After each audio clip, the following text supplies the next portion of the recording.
At large at wala na sa kustodiya ng Kamara si Cassandra Leong na sangkot sa mga kasong may kinalaman sa human trafficking at illegal na pogo, pati sa kasong money laundering laban kay Alice Guo. Tinutugis na siya ng mga otoridad at nakatutok si Mariz Umali. Sa pagdinig ng Senado para sa proposed budget ng Department of Justice para sa taong 2026, laking gulat ng mga senador nang mabunyag na nakalabas na pala sa detention si Cassandra Leong. Si Ong ang isa sa mga suspects sa qualified human trafficking kaugnay ng operasyon ng Lucky South 99 Pogo Hub sa Porac, Pampanga. Sangkot din siya sa kasong money laundering na inihain laban kay Alice Guo. Si Cassandra Leong po ba, under detention pa rin ba siya ngayon, Mr. Chair? Ngayon po si Cassandra Leong, naka-release ho siya. No? So hindi siya Paano po nangyari yun, Mr. Chair? Mr. President, actually nagulat rin ako.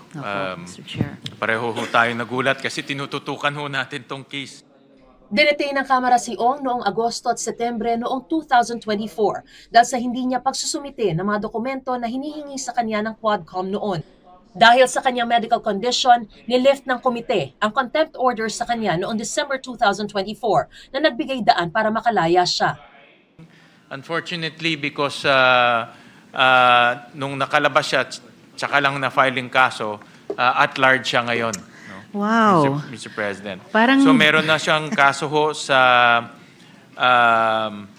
RTC Branch 157 of Pasig.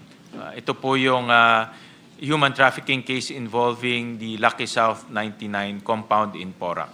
So paano na po magiging katulad ba sa sitwasyon ng gobyerno kay Harry Roque na hindi present yung tao para humarap sa proseso? Paano pong mangyayari ngayon, Mr. Chair, kay Cassandra Leong?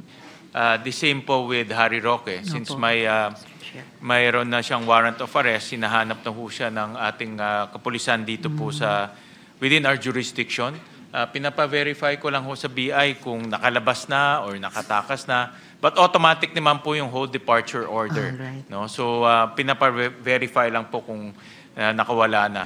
Kumukuha pa raw ng impormasyon ng Bureau of Immigration kaugnay sa Lucky South 99 kay Cassandra Leong at pati kay Harry Roque na agad naman daw isusumite sa Senado. Para sa GMA Integrated News, Mariz Umali, nakatutok, 24 oras.